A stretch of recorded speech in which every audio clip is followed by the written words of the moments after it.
Es impresionante cómo el mundo de repente se abrió la llave del conocimiento y el ser humano subió,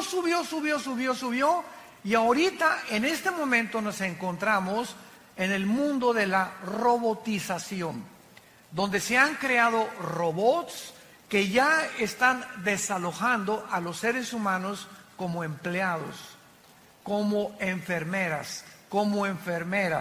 Hace poco mi hijo Caleb, que está ahorita ahí con los jóvenes, le hicieron una operación de oftalmología con rayos láser en los ojos.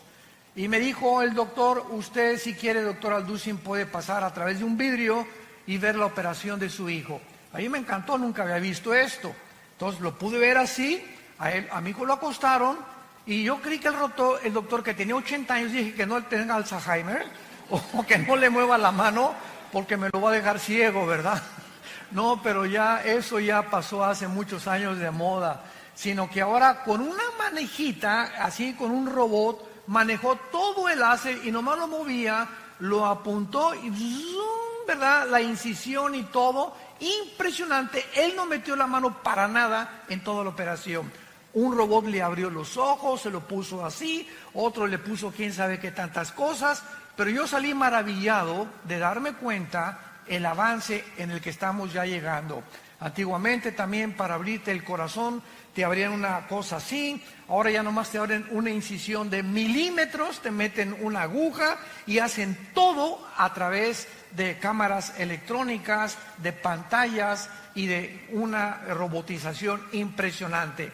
Nos encontramos en esa época, pero también nos encontramos en segundo lugar en lo que se llama el transhumanismo. ¿Qué quiero decir? Que desde 1954 que se descubrió el ADN, el ácido desoxirribonucleico, por los doctores Crick y Watson, que les dieron el Premio Nobel de Medicina, 1954, desde ese momento hasta nuestros días, la ciencia de la genética y de la biología se ha introducido a tal grado que están tratando de mezclar, por ejemplo, el ADN de las arañas que produce esa telaraña, que es impresionantemente casi irrompible, una cosa la telaraña, con la oreja de un murciélago, para mezclar el radar del murciélago con la telaraña, etcétera, etcétera. Y existen laboratorios clandestinos donde están tratando de mezclar animales con humanos. Estos primeros experimentos se llevaron a cabo por un doctor, se llamó Mengele, en la Segunda Guerra Mundial, que fue uno de los médicos de los nazis, de Adolfo Hitler.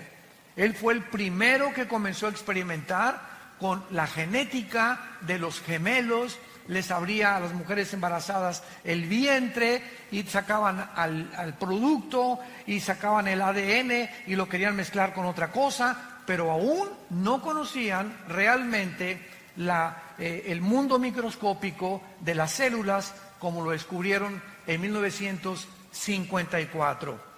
Entonces nos encontramos en un mundo muy complicado, un mundo muy difícil, un mundo científico, un mundo tecnológico, pero a pesar de estos increíbles avances tecnológicos y desarrollos científicos del siglo XX, nunca en la historia había habido un siglo con tantos ateos como en el siglo XX.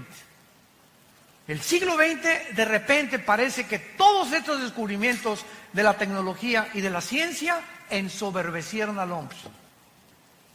Y así tenemos del principio, ¿verdad? Bueno, Carlos Marx ya fue del siglo XIX con Federico Engels cuando postuló su libro El Capital para desarrollar la ideología del comunismo, pero tenemos a Sigmund Freud, aparente a principios del siglo XX, ateo, tenemos a Friedrich Nietzsche, que dijo que Dios estaba muerto, a Bertrand Russell, a Sam Harris, a Richard Dawkins, últimamente, a todos estos, Jean-Paul Sartre, Carlos Sagan, el astrónomo ateo también. Y es increíble cómo el siglo XX comenzó a enseñar. Yo me acuerdo cuando fui a la Universidad de México, la UNAM, a la Facultad de Filosofía, que me invitaron a una conferencia de filosofía, porque tengo un doctorado en teología y filosofía, para que yo les demostrara a los estudiantes qué avances en la filosofía se han alcanzado en el siglo XX, y la respuesta fue cero. Y se quedaron los estudiantes así. El mismo maestro de filosofía me dijo: ¿a qué se refiere usted con que no ha habido avance en la filosofía? Le dije: el siglo XX se conoce como el tiempo o el siglo de la desesperación, como lo escribió el filósofo francés ateo Jean-Paul Sartre en su libro El Muro y en su libro La Náusea. Es el tiempo de la desesperación. Como dijo Sartre antes de morir: he pasado mi vida luchando y demostrando algo que no existe, por lo cual he gastado mi vida en balde. ¿Para qué gasté mi vida tratando de pelearme con alguien que no existe y enojarme con no existe? Él mismo dijo: el ateísmo es insostenible filosóficamente. Sin embargo, al mismo tiempo que en el siglo XX surgieron todos estos ateos, recordamos que los más grandes hombres de ciencia del pasado eran cristianos. Galilei, que descubrió, ¿verdad?, el telescopio y pudo introducir a la astronomía, cristiano. Apúntalo: Blaise Pascal, astrónomo físico francés, cristiano, tenía a Jesucristo como su Señor y Salvador. Isaac Newton, que descubre la gravitación y el movimiento astronómico en el cosmos. Luis Pasteur, el mismo Alberto Einstein, que aunque nunca reconoció que era cristiano, dijo en su frase famosa: Dios no juega a los dados con el universo. Pero de repente tanta tecnología y tantos descubrimientos ensoberbecen al ser humano. Y ahora nos encontramos, vuelvo a repetir, a pesar de todo lo que nos ha rodeado, escuchen esto: somos nosotros la última generación y la primera generación en la historia que tenemos el poder destructivo, nuclearmente hablando, para autodestruirnos en 30 segundos. Somos la primera generación en la historia que podemos autodestruirnos y acabarnos y autoextinguirnos en menos de un minuto. El último misil que acaba Rusia de hacer se llama Satán. La palabra Satán significa en el hebreo el adversario. Y este misil que tiene Rusia y que Irán ahorita continúa desarrollando nuclearmente su armamento para tratar de gobernar el Medio Oriente, a destruir a Israel, estos misiles pueden salir de Rusia y llegar, síganme con mucho cuidado, si Rusia dispara un misil sin que Estados Unidos se dé cuenta, sale el misil y vuela y llega a Estados Unidos en 25 minutos. En esos 25 minutos que va volando el misil, los satélites norteamericanos e israelíes, a través del Mossad, que es el servicio de inteligencia de Israel, detectan el misil, pero ese misil puede venir también de Ucrania o puede venir, no lo pueden detectar exactamente la ubicación de donde viene.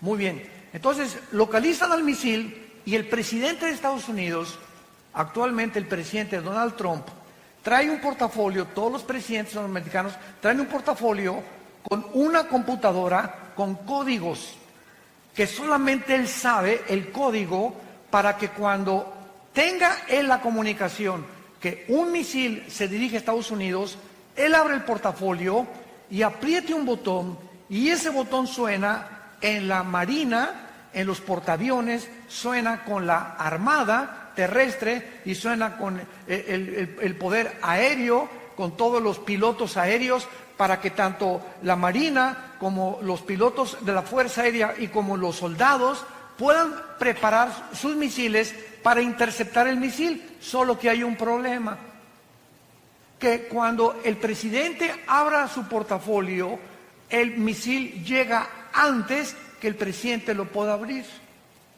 Y esto comenzó a suceder en los últimos 8 años en Estados Unidos, cuando el presidente Barack Obama, mandó desnuclearizar y quitar todas las armas nucleares e interceptar y decir que el portafolio era inefectivo. Lo tuvieron que volver otra vez a codificar y ha impedido que Estados Unidos, el escudo que le llaman antimisiles que tienen en Hawái y el escudo antimisiles que tienen enfrente de Nueva York, pueda funcionar con los submarinos Poseidón que están apuntando a Estados Unidos y que tiene cada submarino 6 torpedos nucleares, y un solo torpedo de ese submarino destruye 5 ciudades en 10 segundos. Y están apuntando en el Atlántico y están apuntando en el Pacífico. Basta solamente que algún loco, como ahorita el dictador de Corea del Norte, apriete un botón para desatar una conflagración a nivel internacional nuclear, que de acuerdo a la Biblia, en Apocalipsis 6, versículo 4, el cuarto jinete del Apocalipsis mataría a 1/4 parte de la humanidad. En este mundo nos encontramos un mundo de locos, donde la tecnología nos ha ensoberbecido y donde creemos que el ser humano, a través del humanismo, tiene la capacidad de resolver los problemas que van mucho más allá de nuestra capacidad humana para poder resolverlos. Nos hemos querido convertir en dioses. Este es el mundo que actualmente nos rodea. Y antes de entrar un poco más al tema, ¿por qué Rusia, Irán, Siria y Turquía se acaban de unir? Porque hace 25 siglos, en el libro de Ezequiel, capítulo 38, lo vimos ahí, 39, hace 2600 años, la Biblia profetizó que antes que Cristo regresara, se uniría Rusia con Siria, con Irán y con Turquía. Y estas naciones que la Biblia profetizó hace 2600 años, son exactamente las naciones que han formado un eje en el Oriente para poder controlar el Medio Oriente, donde se encuentran debajo de Arabia Saudita, de Irak y de Irán, casi el 70% de la producción petrolera del mundo. Entonces, el Medio Oriente es una manzana de la discordia. Por eso los ingleses antes de la Primera Guerra Mundial, por eso los árabes después de la Segunda Guerra Mundial, por eso Estados Unidos, por eso todo ha hecho que gire alrededor del Medio Oriente, donde la Biblia dice que comenzó la humanidad y donde la Biblia dice que la humanidad terminará en la ciudad de Jerusalén. Ahí va a terminar la humanidad con la batalla del Armagedón o la Tercera Guerra Mundial. Ahora, Rusia, ¿por qué cuando Trump le dijo a Putin, por favor, déjanos derrocar al presidente Assad de Siria, por qué Rusia lo impidió? Porque Rusia tiene la única base naval en Siria que está a orillas del Mediterráneo. Entonces, si quiere Rusia evitar que por el Mediterráneo se metan sus enemigos, lo harían, y jamás Rusia abandonará a la familia de los Assad, ni tampoco Rusia permitirá, mientras esté Putin, que Siria caiga en manos de otra nación. ¿Por qué se acaba de unir con Irán? El ayatollah Khomeini y el presidente Rouhani de Irán acaban de dictaminar que van a destruir a Israel y que ya tienen los misiles apuntando en contra de Israel. ¿Por qué se unió con Rusia? Porque Rusia tiene a papá China. China ahorita está protegiendo a Corea del Norte y China se hizo amigo también y compadre de Putin, el presidente Xi. Gracias a Dios que ahorita acaban de tener una reunión que se llamó el G20 en Japón, donde Trump ya se hizo compadre de Xi otra vez, se hizo compadre de Kim Jong, tu padrino, ¿verdad? Y ya se hicieron amigos entre ellos y otra vez la crisis comercial que nos estaba casi presionando en el mundo entero, donde amenazó Trump que iba a subir el 5% los aranceles en México si nosotros a los migrantes no los deteníamos en Guatemala, y si China seguía invadiendo el mercado internacional de Estados Unidos. Gracias a Dios que ya por lo menos hay un poco de respiro. Trump amenazó a Huawei, otra compañía china de productos de computación. Ya ahora se permite que ya se vende el Huawei otra vez, etcétera, etcétera.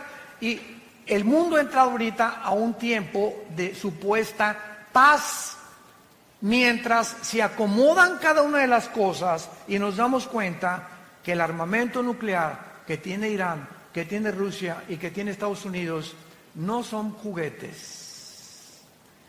Cuando vuelven a armarse las naciones, son para poder conquistar el mundo, que ha sido el sueño de Alejandro el Magno, de Napoleón Bonaparte, de Carlomagno, de Aníbal, de Hussein, de Castro, de todos los dictadores que ha habido, de Gaddafi en Libia, de Mussolini, de Hitler. La historia está permeada de personas ambiciosas por controlar el mundo y tener control sobre los demás.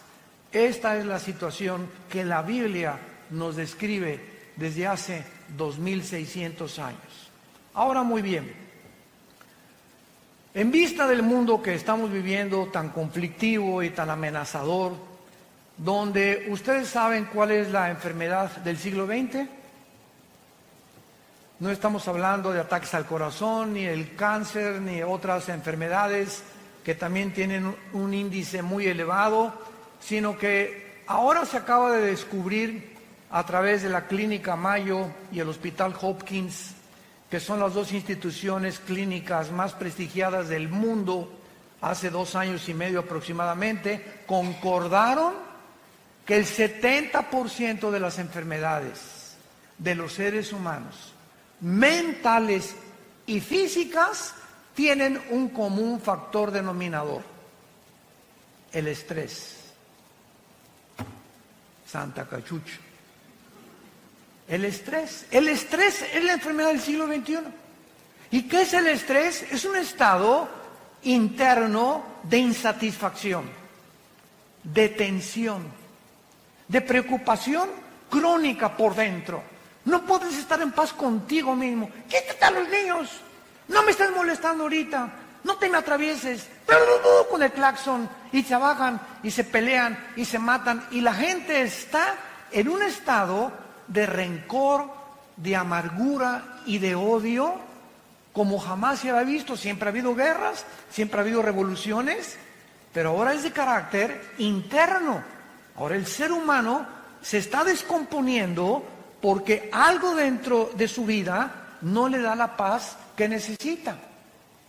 Y encontramos una lista impresionante de cantantes, de actores, de políticos, de deportistas, de gente multimillonaria que están rodeados de todo lo que cualquiera quisiera desear, diciéndonos: soy la persona más vacía y más miserable de esta vida, entregándose a las drogas, como cuando muere el rey del pop, Michael Jackson, tu ídolo. Cuando muere no se sabe si era hombre o si era mujer. Cuando muere el rey del rock, Elvis Presley, muere con un plato con su cara sobre la sopa, diciendo que ya no quería vivir, con 500 mujeres formadas en fila en su casa de Memphis, esperando tener relaciones con él. ¿Qué ha sido tu sueño? Rabo verde. Y todo lo que nosotros pensamos que nos podría dar, o lo que quisiéramos algún día soñar, nos damos cuenta que lo han tenido los seres humanos, como Salomón escribió en el libro de Eclesiastés capítulo 2. A la risa le digo enloqueces, y al placer ¿de qué sirve esto? Cuando tenía 800 esposas. Tú nada más tienes una. Tenemos, dijo el otro, ¿verdad?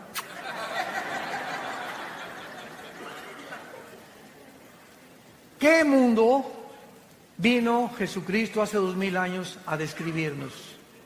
Y hace 2000 años Jesucristo nos recetó la medicina que el mundo necesita 2000 años después.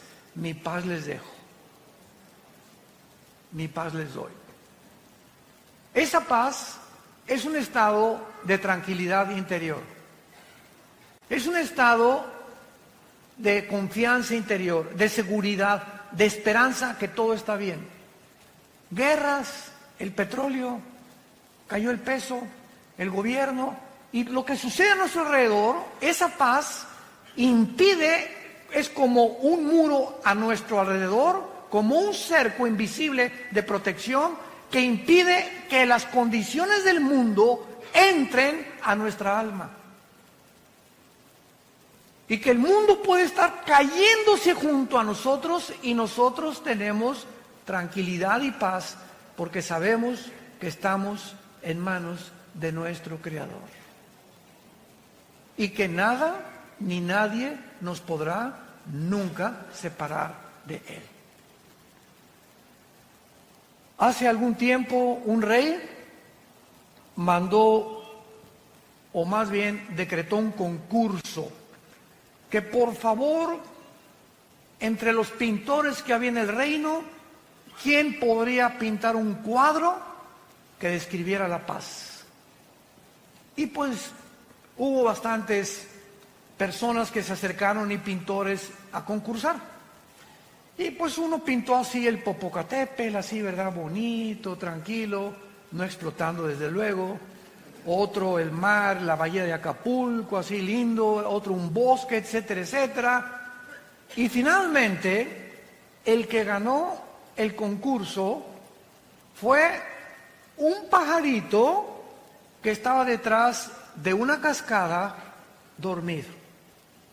A ese le dieron el primer premio. Porque así es la paz. Podemos estar con los ojos cerrados y caer una cascada a nuestro alrededor de problemas y tribulaciones, pero el pajarito sabe que él está seguro detrás de la cascada.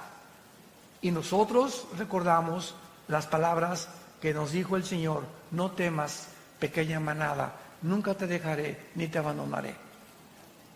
Estaré contigo hasta el fin del mundo. Y cuando adquirimos esa paz, escúchame muy bien, cuando el cristiano tiene esta paz, es cuando podemos ser guiados por el Espíritu Santo. Tú no puedes discernir al Espíritu Santo ni leer la Biblia como Pepita en comal. Ay, hermano. Ay, hermano. Señor. Mire, doña Chole, apláquese, cálmese, y ya que usted esté tranquila, ¿verdad? Hínquese. Es que mi hija se fue de la casa. Pastor, hasta que usted no se calme y hasta que tú no estés tranquilo y comiences a hincarte y a alabar a Dios y decirle: Señor, gracias porque este estado de estrés en el que me encuentro no va a hacer regresar a mi hija. Este estado de estrés en que me encuentro no va a arreglar mis problemas de negocio ni de dinero. Este problema en el que me encuentro no va a hacer que mi esposo me quiera tampoco. Y se fue hace 3 días, pues que se vaya. Pero yo no voy a perder la paz. Y cuando nosotros mantenemos este estado de control interno y de esa paz, puedo venir a la Biblia y discernir la palabra de Dios. El Espíritu Santo no puede comunicarse con una persona que no tenga paz. Por eso es tan importante, la paz les dejo, porque es importante para poder acercarnos a Dios y discernir la voz del Espíritu Santo. Vamos a 2 de Pedro, nuestro pasaje que acabamos de leer, y vamos a ver de qué manera se relaciona con todo lo que estamos compartiendo. Veamos de qué manera nuestra esperanza y la seguridad que tenemos los cristianos de que Jesús viene por nosotros en cualquier momento. Y tu taller de carpintería, tu taller de plomería, tu bufete de abogado, tu consultorio médico, tus propiedades, tus edificios, tus condominios, tus coches y todo lo que hemos nosotros tratado de amontonar, en cualquier momento, si Jesús no viene, y tú estás creyendo, pues tengo todavía 10 años de vida o 20 años de vida, estoy joven, tengo 40 años, etcétera, etcétera. En cualquier momento puedes ir a cualquier clínica y te dice el médico, le acabamos de tener una radiografía, usted tiene cáncer. Pero ¿cómo que yo me siento muy bien? Es que la radiografía no miente, señor, usted tiene cáncer. Y en ese momento que tú sabes que ya, a partir de esa noticia, tienes los días contados, ajustas toda tu vida.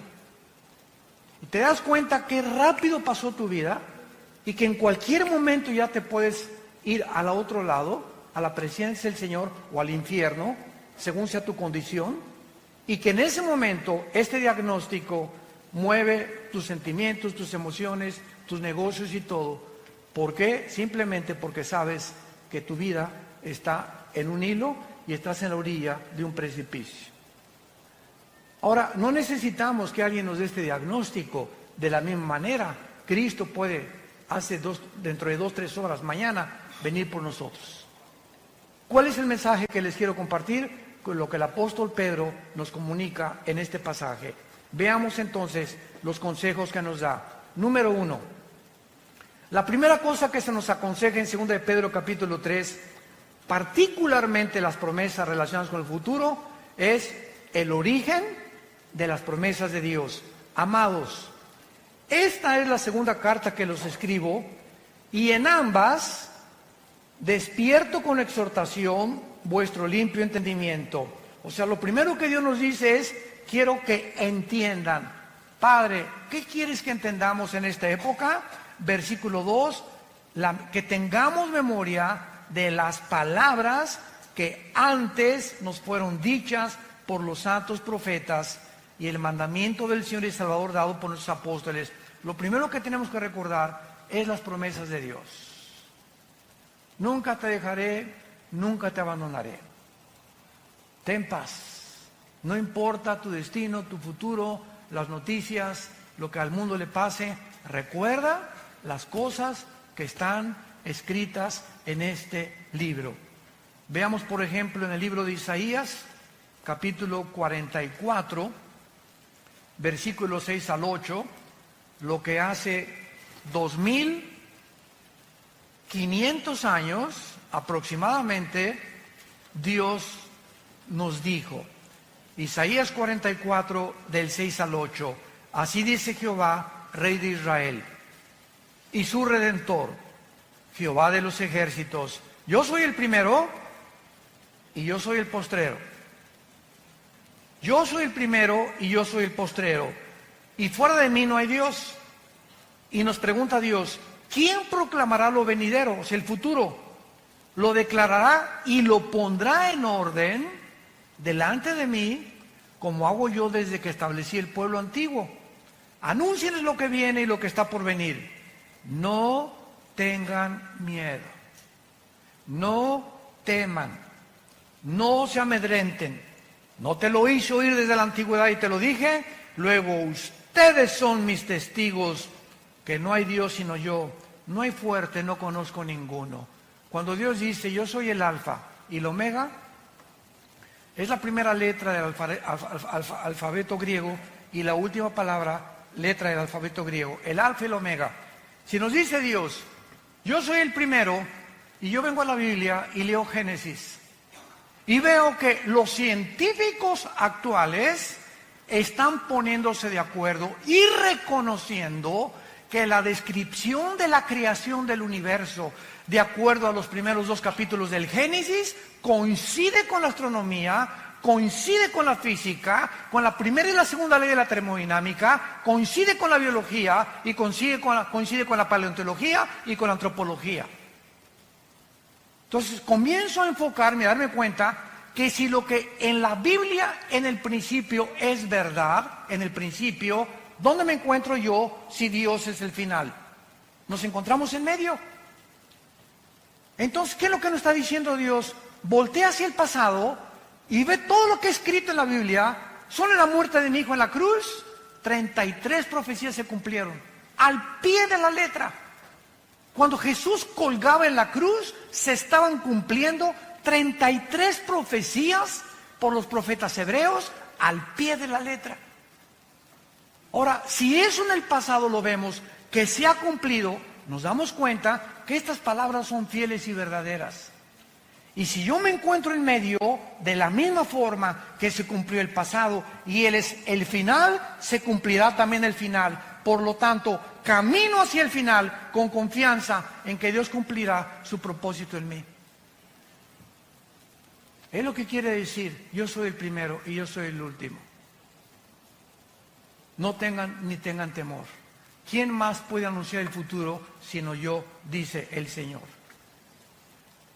Esto se refiere, ¿verdad?, a todos los eventos futuros profetizados en el Antiguo Testamento.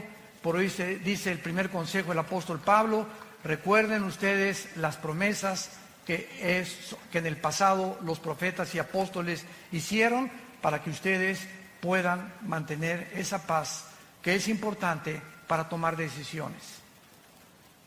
Tú no puedes tomar una decisión con quién te vas a casar, qué coche comprar, qué terreno vender, qué cosa hacer, qué negocio llevar, qué medicinas tomarte si no tienes paz. La falta de paz nos hace tomar decisiones equivocadas, de las cuales nos vamos a lamentar el día de mañana. Porque en el momento que tomamos la decisión para casarnos, para comprar ese vehículo, para comprar ese terreno, lo hicimos no con la dirección del Espíritu Santo, lo hicimos en la carne, guiados por nuestras pasiones. Y es cuando nos lamentamos y después le echamos la culpa a Dios por la condición en la que estamos viviendo. En segundo lugar, veamos nosotros en 2 de Pedro capítulo 3, en nuestro pasaje, que dice la Biblia en el versículo 3 y versículo 4, sabiendo primero esto. Es la segunda cosa que Dios quiere que sepamos. Número 1, las promesas de Dios. Número 2, tenemos que saber que en los tiempos que estamos viviendo, o sea, los postreros días que son los nuestros, vendrán burladores. Vendrán burladores. El siglo XX se llenó de ateos. ¿Quién es un ateo? Una persona que se burla de alguien que no existe. Santa María Catarina. Es una persona que se burla o insiste en pelearse con alguien que no existe. Por eso decía Sartre que es insostenible filosóficamente el ateísmo. Entonces vendrían burladores y los vemos, aunque ya son menos, andando según sus concupiscencias. Y estos burladores, dice la Biblia en el versículo 4, van a comenzar a decir: ¿dónde está la promesa de que Cristo va a regresar? O sea, de su advenimiento. Porque desde el día en que los padres durmieron, o sea, todas las cosas en el mundo han sido así. Y dicen, siempre ha habido guerras, siempre ha habido terremotos, siempre ha habido pestas. ¿Por qué dice que son señales de los últimos tiempos? Muy bien. Estas personas querrán atacar las promesas de Dios y de nuestro corazón, y la Biblia les llama burladores. Un burlador, es muy importante, no es la misma persona que tiene dudas. Entonces, hay una gran diferencia entre un burlón y una persona que tiene dudas honestas. La persona que tiene dudas honestas dice lo siguiente: yo no puedo decir que no creo en Dios. Yo no sé, más bien, honestamente, yo no sé si existe Dios. Pero si existe Dios, oh Dios, si tú existes, dame evidencias que tú existes. Y dice la Biblia, me encontrarás y me buscarás con todo tu corazón. Entonces Dios oye a las personas que tienen dudas y que dudan, ¿verdad? Como Job. Job llegó un momento en que todo lo que le pasó en el capítulo 3 dice: Señor, ¿por qué mejor no fui un abortivo? ¿Para qué me permitiste y para qué nací? Para todo este sufrimiento que estoy atravesando. Entonces Job le preguntó a Dios: Señor, ¿por qué no fui un abortivo? Pero vean la diferencia. ¿Para qué me hiciste? ¿Para qué fui un abortivo? Chale. Podemos acercarnos a Dios con una actitud: Padre, yo no entiendo lo que está pasando, por qué te vas a mi hijo, etcétera, etcétera. Oh Dios, dame la fortaleza ahorita y dime, muéstrame, ilumíname, porque quiero seguir confiando en ti. Ah, ¿ya ves? Y para eso me perdí el trabajo, para ser cristiano. Vean la diferencia en la actitud. Cuando tenemos esa actitud de retadores y de soberbios, demandando a Dios que nos conteste como si fuera nuestro sirviente, jamás te contestará. Y el resultado será que vivirás amargado o vivirás amargada. Porque tú crees que no te contestó Dios, pero no te contestó por tu actitud. Porque sin humildad no podemos tener palabra de Dios. Entonces, las personas que dudan están abiertos, pero el burlador ni siquiera quiere oír las evidencias ni hacer caso de las evidencias. ¿Se acuerdan de los fariseos? En tiempos de Jesús, los fariseos vieron a Jesús sanar, vieron echar demonios, vieron las palabras, jamás los insultó, jamás dijo groserías, jamás vendió marihuana, jamás hizo daño a nadie, y estuvieron con Jesús. Y los fariseos, el día que planearon matar a Jesús, que es en el capítulo 11 del Evangelio de Juan, fue cuando resucitó a Lázaro. El milagro más grande que Jesús hizo, enfrente de casi cientos de personas. Lázaro, 3 días de muerto, donde ya se había descompuesto su carne, la sangre le había dejado de circular, la condición del cerebro, dicen los médicos que a los 20 minutos, ¿verdad?, ya el cerebro se atrofia cuando ya no hay oxígeno, etcétera, etcétera. Y Lázaro tenía 3 días y dicen que ya hedía, apestaba ya. Pues cuando Jesús dice, Lázaro ven fuera, el Espíritu llega, se mete a Lázaro y comienza la reconstrucción de sus células, la circulación de la sangre, y sale Lázaro. Era para que cualquiera hubiera creído, ¿no crees? Estás buscando de que si yo veo un milagro voy a creer en Dios. Pues los fariseos vieron resucitar a Lázaro y ese día dijeron, planeamos quitarle la vida. Burladores. Yo me he encontrado con diferentes tipos de ateos y diferentes tipos de personas, como uno les conté hace algún tiempo en una reunión, que saliendo de una conferencia en un hotel en México, en el elevador se acercó un señor así muy retador, me dice, usted es el doctorcito Alducin, ¿verdad? Pero así, ¿verdad? Yo le iba a decir, bueno, ¿y qué te importa, no? Pero no le puedo decir eso, me daban ganas, no nos dan ganas a veces. ¿Usted, verdad? Sí. ¿Y en qué le puedo servir, señor? A ver, diga, contésteme. Pero así, a ver, contésteme. Dios es todopoderoso, ¿verdad? Sí, claro, le contesté. Bueno, si es todopoderoso, entonces no tiene poder para destruir al diablo. Y le dije, claro que sí. Y le dije, pero dele gracias a Dios, porque comenzaría con usted. El hecho que Dios no haya terminado con la maldad implica que Dios no quiere que todo mundo sea condenado. Y le dije, el hecho, cuando bajamos el elevador, que usted quiere que le conteste la pregunta en la actitud burladora en la que usted se me está acercando, no merece que le conteste como yo le contesté. Pero así encontramos tipos de diferentes personas con diferentes actitudes. Veamos nosotros que este burlador se dedica a burlar, a criticar, a despreciar y atacar las cosas de Dios sin tener o tener evidencias, pero él no quiere evidencias, él quiere mantener una actitud de soberbia en contra de Dios, volviendo su enemigo. Vean lo que dice el Salmo 10 acerca de los burladores. David escribió hace 3000 años el Salmo 10 y dice la Biblia que aquí se describe algunas características de este tipo de personas que abundan a nuestro alrededor.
Las encontramos en los maestros de escuela, en las universidades, profesionistas, médicos, en fin, ¿verdad? En todas las áreas de la sociedad se encuentran estas personas. Dice el Salmo 10, versículo 3 al 5, porque el malo se jacta, o sea, se enorgullece del deseo de su alma. Bendice al codicioso y desprecia a Jehová. El malo, por la altivez de su rostro, no busca a Dios. No hay Dios en ninguno de sus pensamientos. Sus caminos son torcidos en todo tiempo. Tus juicios los tiene muy lejos de tu vista. Y dice en su corazón, no seré movido jamás, nunca me alcanzará el oportunio. Y el capítulo 14 de los Salmos, versículo 1, dice, el necio dice en su corazón, no hay Dios. El necio o el burlón dice en su corazón, no hay Dios. Ahora, ¿por qué actúan de esta manera? Regresamos a nuestro pasaje de Segunda de Pedro. ¿Por qué estas personas actúan de esta manera? Donde ya ni las evidencias les funcionan. Simplemente cuando una persona ha decidido, escúchame muy bien, no creer en Dios, como una vez una persona me dice, si yo veo un paralítico levantarse de su silla de ruedas, voy a creer en Dios. Y le dije, no es cierto.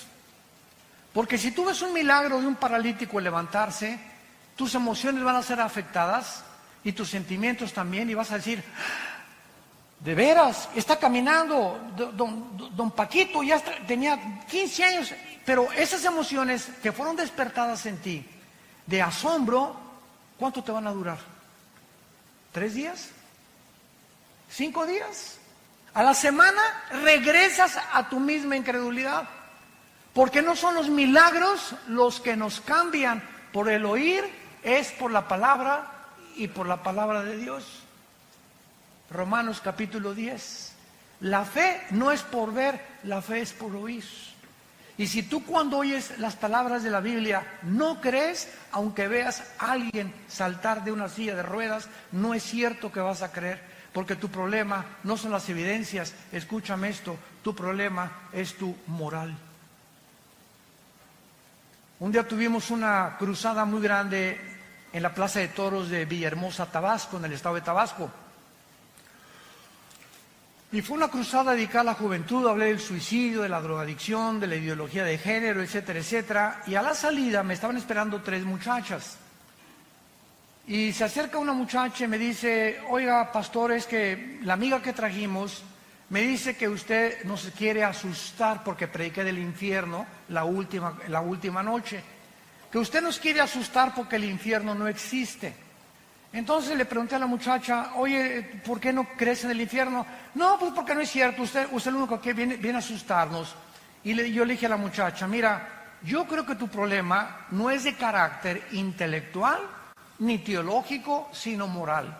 Y la otra amiga me dice, sí es cierto, tiene 3 amantes, vive con 3 muchachos.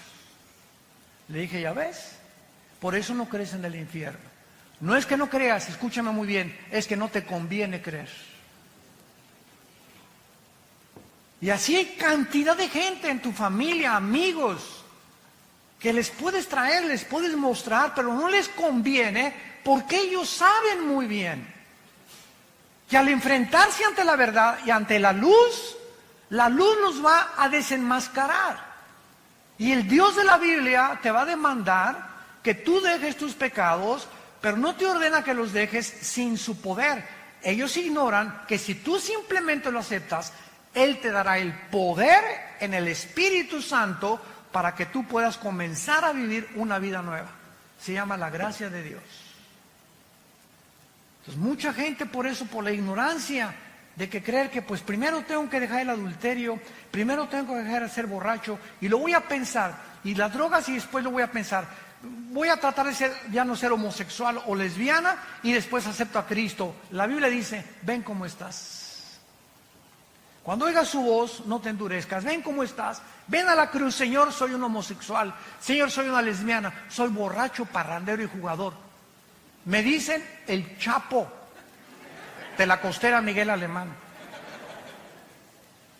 No importa, reconoce, es el mensaje glorioso del Evangelio de Jesucristo. Simplemente reconoce tu pecado, que estás mal delante de Dios, que estás mal, que vas en un camino que parece derecho, pero vas a un camino de muerte. Reconócelo y regrésate y dile: Señor, vengo como limosnero ante tu cruz. No tengo nada que ofrecerte, soy un miserable pecador. Ten misericordia de mí. Y Dios entra a tu vida. Entra a tu vida y te da el poder para dejar esa vida que tú no podías dejar sin su poder. Si el ser humano pudiera cambiar y dejar sus pecados, ¿para qué murió Cristo? Fue un desperdicio en la cruz. Si se nos diera a nosotros la capacidad para dejar el pecado, ¿para qué murió Cristo? ¿Por qué tuvo que Dios sacrificar a su Hijo? Fue el desperdicio más grande de la historia. Pero la Biblia dice que sin derramamiento de sangre no hay perdón de pecados. Sin la muerte de Cristo, Dios no tendría una justificación para poder decirte: te perdono. ¿Por qué te va a perdonar? Así nada más porque sí. No es así nada más porque sí. Nos perdona porque su Hijo pagó por nosotros en nuestro lugar. Ahí se cumplió la justicia de Dios para aquel que reconoce que Él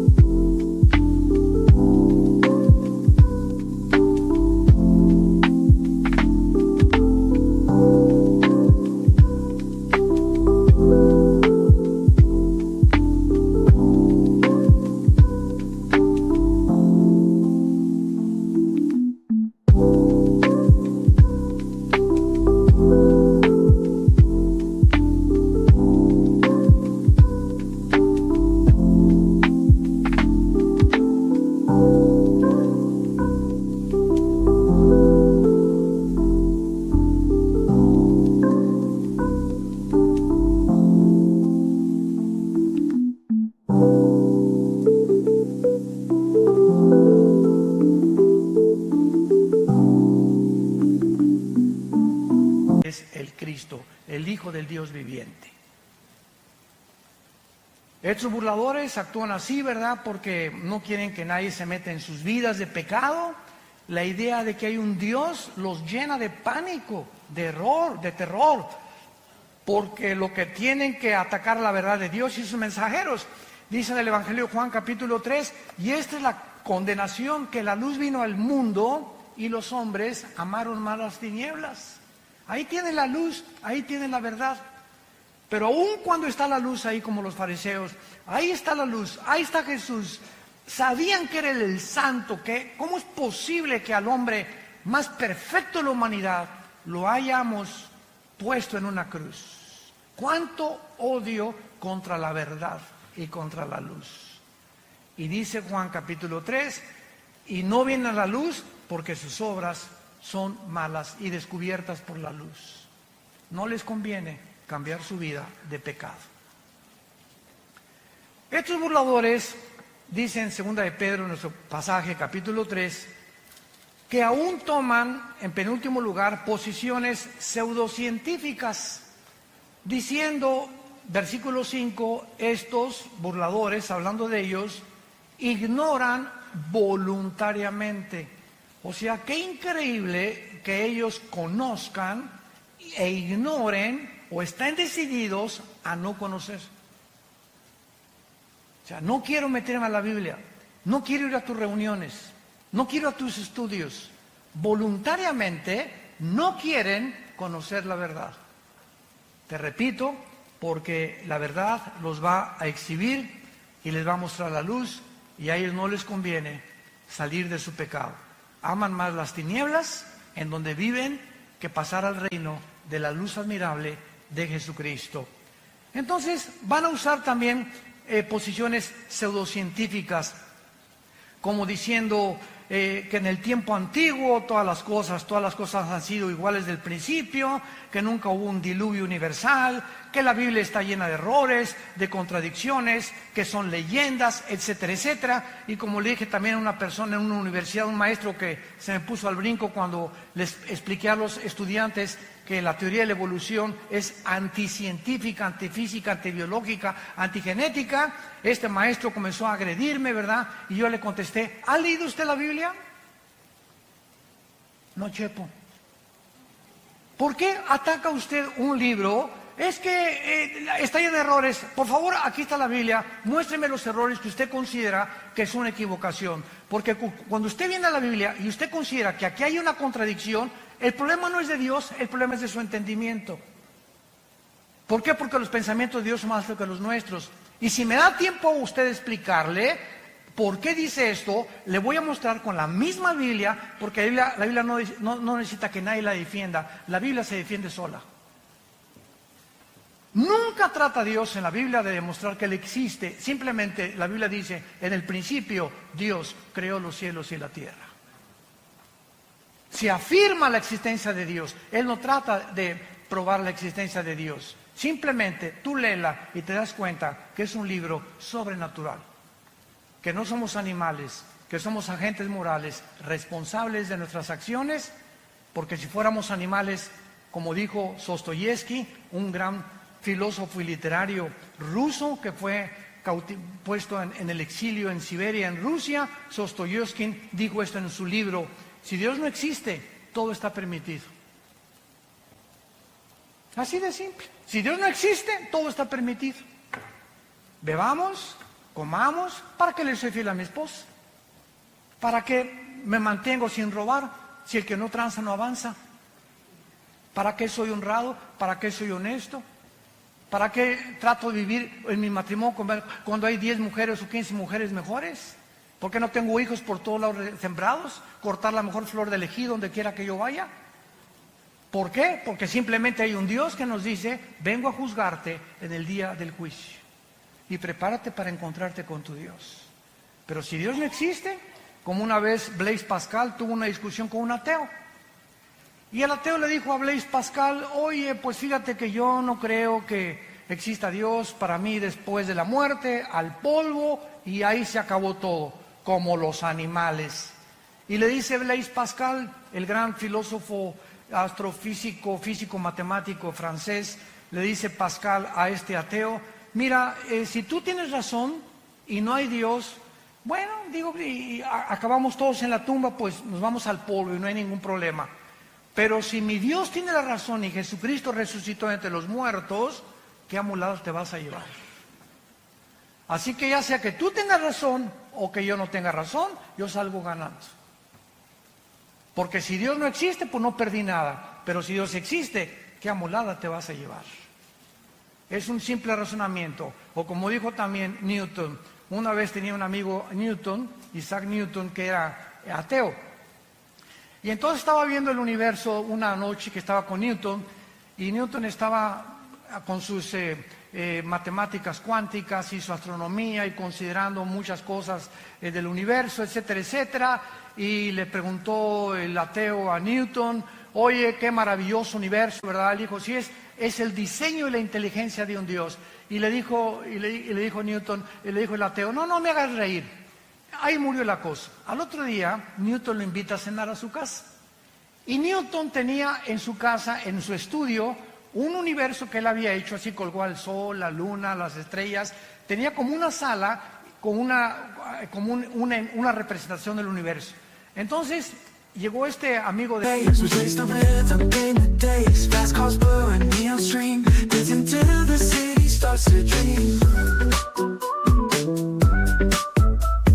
Pulse through the crowd, voices singing loud and proud. Feel a beat, it's in the air.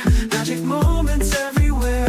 Electric heartbeat moves my feet, never retreat.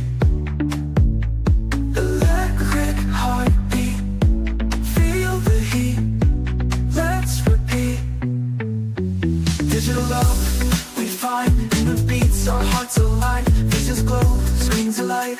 And colors of the night, synth waves crashing like the sea. Melodies set us free, unity in the sound. In this world we are found. This feeling takes control, sparks ignite within my soul. While you're tight, can't deny. Electric hearts reaching for the sky.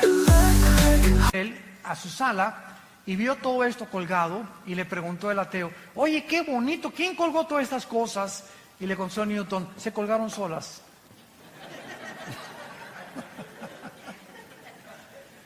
Así están muchos ateos.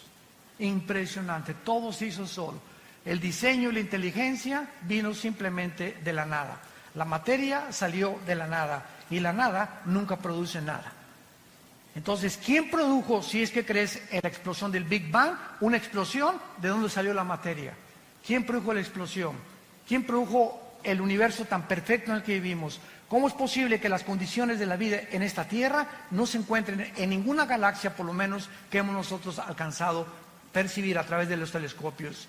¿Cómo es posible que la circulación de mi sangre, las células, los glóbulos blancos que actúan como los soldados para atacar las defensas de las bacterias y microbios que entran a mi cuerpo, quién programó a los glóbulos blancos para defender mi sangre y a las bacterias que tengo dentro? Y la impresionante complicación que tienen los miles de nervios aquí dentro de mis ojos, mi nervio óptico, que ninguna cámara ha podido realmente. Ahora que yo me acabo de hacer unos implantes en los ojos, me dijo el doctor Armando, en 3 o 4 semanas, ve desde lejos y ves de chiquito, ponte un lápiz y comienza a hacer así, para que los dos ojos comiencen a los músculos a ejercitarse, el oftalmólogo y todas estas cosas que yo estoy platicando. Dije, Dios mío, nunca me había puesto a pensar que mis ojos pueden ver desde muy lejos y desde muy cerca.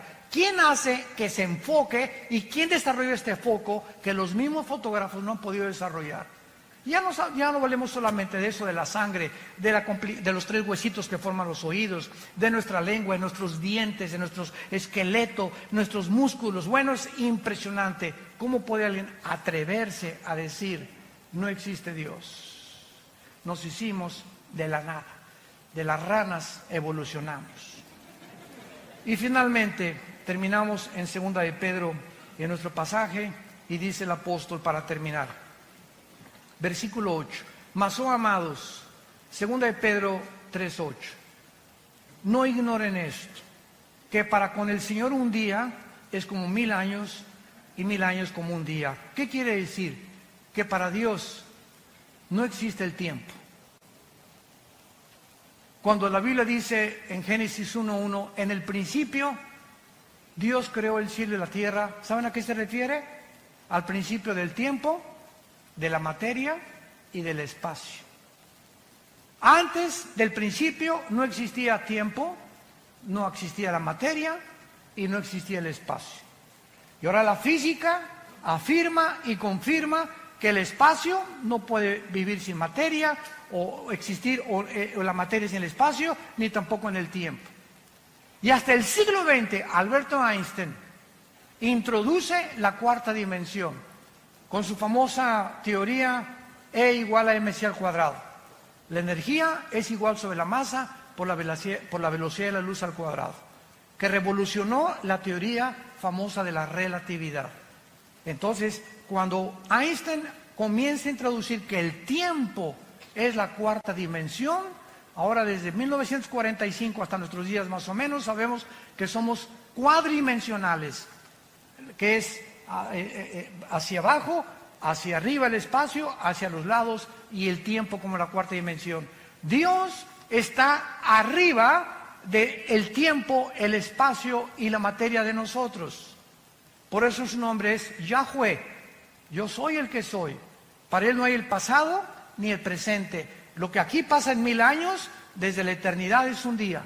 Entonces, esta es la grande diferencia entre cómo Dios piensa y cómo pensamos nosotros.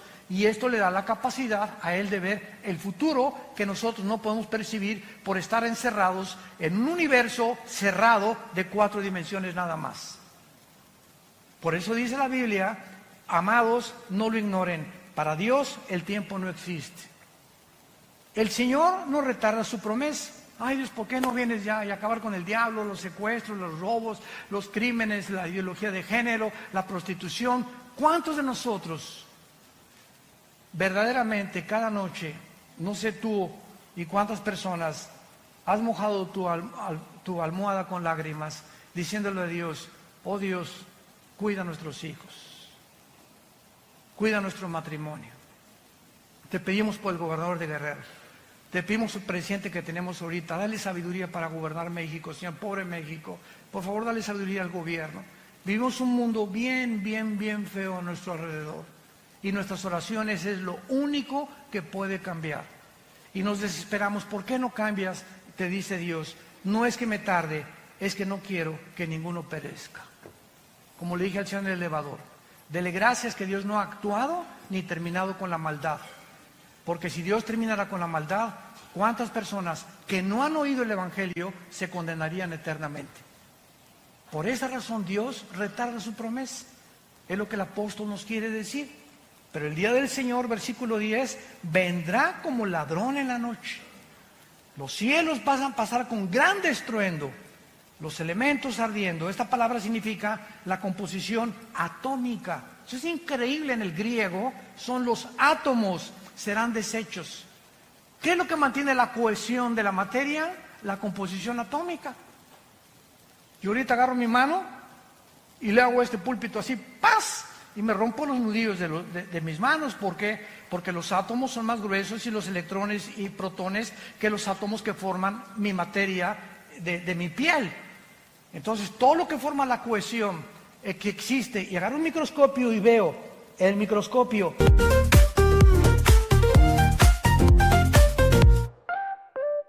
Woke up in the sunshine light, colors so bright, feeling right. Hop in my shoes, run into the day, sparkles in the air, come play.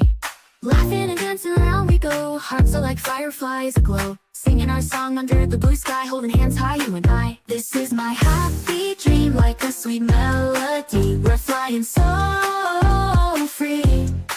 This is my happy dream, forever you and me, singing in harmony.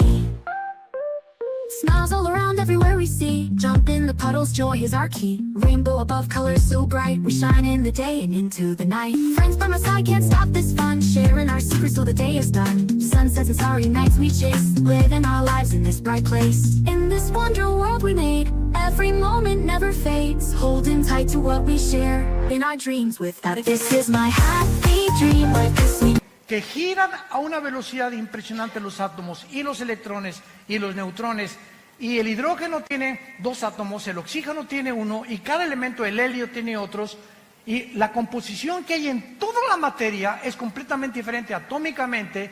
Nos damos cuenta y nos preguntamos, ¿quién le da la velocidad a los átomos?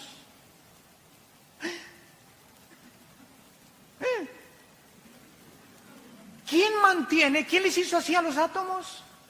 Están violando una ley física, que dice la física, que si yo hago una canica y le hago así a la canica, sale disparada la canica y la velocidad de la canica es proporcional a la fuerza que yo le aplico. Si agarro una flecha y la disparo con un arco, sale la flecha y la flecha tiene que caer en una parábola. Un balazo, sale la bala y la bala tiene que caer. ¿Por qué? ¿Por qué no se mantiene la flecha continuamente volando, o la bala continuamente volando, o mi canica continuamente volando? ¿Por qué? Porque se tiene que detener.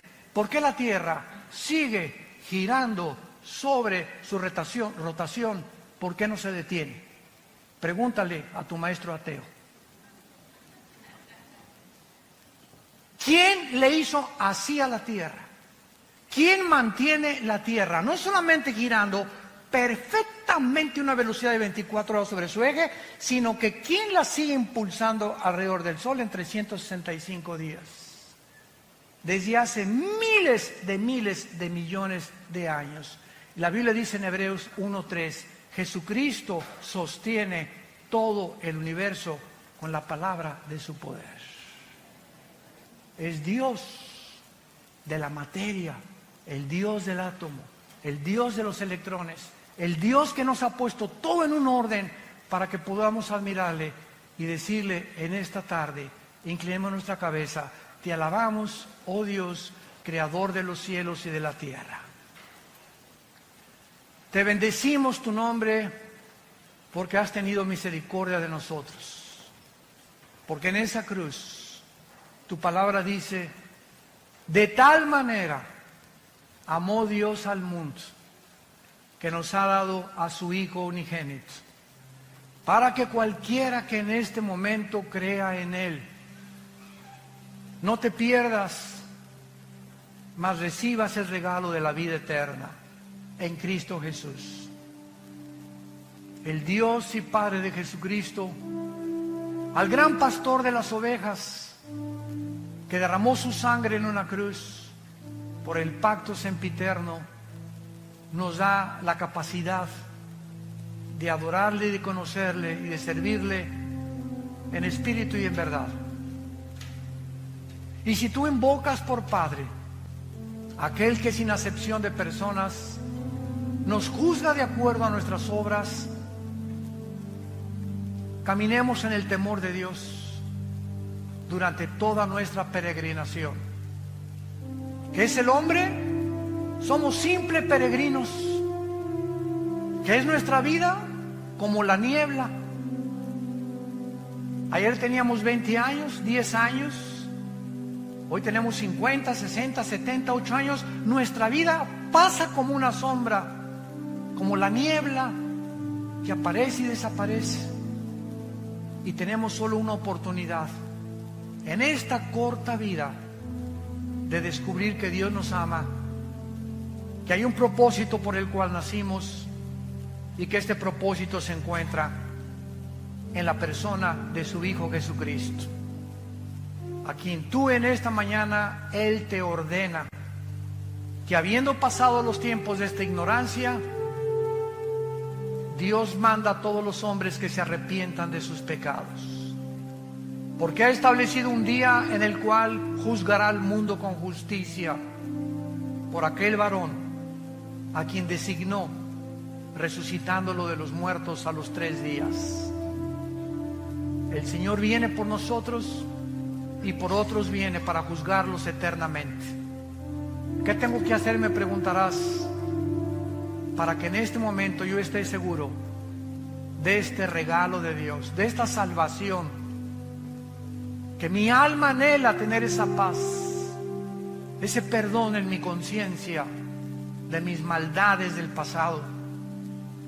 La Biblia te responde y te dice: cree en Jesucristo, que en esa cruz Él con su muerte pagó por tus pecados con su sangre preciosa, y recíbele.